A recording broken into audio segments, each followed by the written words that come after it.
নমস্কাৰ মই আয়ুষ আজি হৈছে 4 আগষ্ট 2025 সোমবাৰ দিনটোৰ কেইটামান গুৰুত্বপূৰ্ণ খবৰ লৈ আহিছো। প্ৰথম খবৰটো হৈছে প্ৰতিশ্ৰুতি মতে পুনৰ অসমলৈ আহিব প্ৰিয়ংকা গান্ধী ধুবুৰী বাকীৰ সৈতে সময় কটোৱাৰ মন প্ৰিয়ংকাৰ।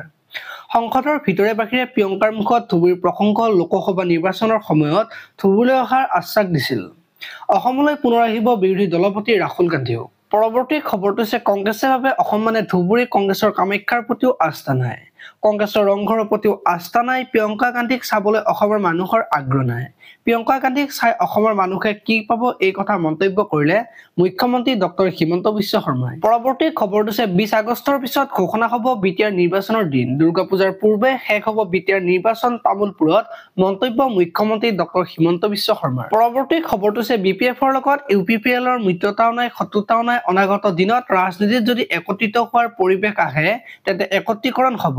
তেনেদিনৰ বাবে প্ৰাৰ্থনা কৰিছো এই কথা মন্তব্য কৰিলে প্ৰমোদ বড়োৱে। পৰৱৰ্তী খবৰটো হৈছে প্ৰিয়ংকা গান্ধী অসমলৈ অহাত মোৰ আপত্তি নাই। আমাৰ আত্মসহায়ক গোটৰ মহিলাসকল প্ৰিয়ংকা গান্ধীতকৈ 100 গুণে আগবঢ়া এই কথা মন্তব্য কৰিলে মুখ্যমন্ত্ৰী ডক্টৰ হিমন্ত বিশ্ব শৰ্মাই। পৰৱৰ্তী খবৰটো হৈছে ৰাহুল গান্ধী দেশদ্ৰোহী। ৰাহুল গান্ধী বাংলাদেশী পাকিস্তানী মুছলমানৰ লগত আছে। ৰাহুল গান্ধী ভাৰতীয় হিন্দুৰ লগত নাই, ভাৰতীয় মুছলমানৰ লগতো নাই এই কথা মন্তব্য কৰিলে মুখ্যমন্ত্ৰী ডক্টৰ হিমন্ত বিশ্ব শৰ্মাই। পৰৱৰ্তী খবৰটো হৈছে বিটিআৰ সকলো জাতি উপজাতি হ'ব চৰকাৰী চাকৰি। বিটিআৰত বিপিএফ ইউপিপিএলৰ সৈতে আমাৰ কাজিয়া নাই। হিমন্ত বিশ্ব শৰ্মা জীয়াই থকালৈকে কোনেও চিন্তা নকৰিব। কোনেও আপোনালোকৰ এডালো চুলি লৰাব নোৱাৰিব। আপোনালোকৰ বিপদত মই আগত থিয় হ'ম বুলি এই কথা মন্তব্য কৰিলে মুখ্যমন্ত্ৰী ডক্টৰ হিমন্ত বিশ্ব শৰ্মাই। পৰৱৰ্তী খবৰটো হৈছে জিএছুদৰ পিভিআৰ চিনেমাখনত খহি পৰিল চিলিং। নাৰচিমা চিনেমাখন চলি থকাৰ অৱস্থাতে চিলিং খহি 3 গৰাকীকৈ দৰ্শক আহত। শতাধিক দৰ্শকৰ মাজত হাহাকাৰ কথমপি বহু লোকৰ প্ৰাণ ৰক্ষা। পৰৱৰ্তী খবৰটো হৈছে উজনিত ম্যাদ 24 ঘণ্টা সময়সীমা জাতীয় সংগঠনত উভতি ধৰিলে খিলঞ্জীয়া মুছলমানৰ ইউনিছ তামুলীয়ে। সংবিধান আইনৰ ঊৰ্ধত কোনো নহয়। মিয়াখিনি দুখীয়া খাটি খোৱা মানুহ বাবে হাঁহৰ ওপৰত শিয়াল ৰজা হৈছে। আমি তেনেকুৱা ভণ্ডামি সহ্য নকৰো। পৰৱৰ্তী খবৰটো হৈছে 10 লাখ টকা উৎকোচ লৈ মুম্বাইত গ্ৰেপ্তাৰ শুক্ল বিভাগৰ অধীক্ষক। চিবিআই গ্ৰেপ্তাৰ কৰে দুৰ্নীতিগ্ৰস্ত শুক্ল অধীক্ষক কৃষ্ণ কুমাৰক। আমদানিকৃত সামগ্ৰীৰ ক্লিয়াৰেন্সৰ বিনিময়ত দাবী কৰিছিল 10.20 লাখ টকা।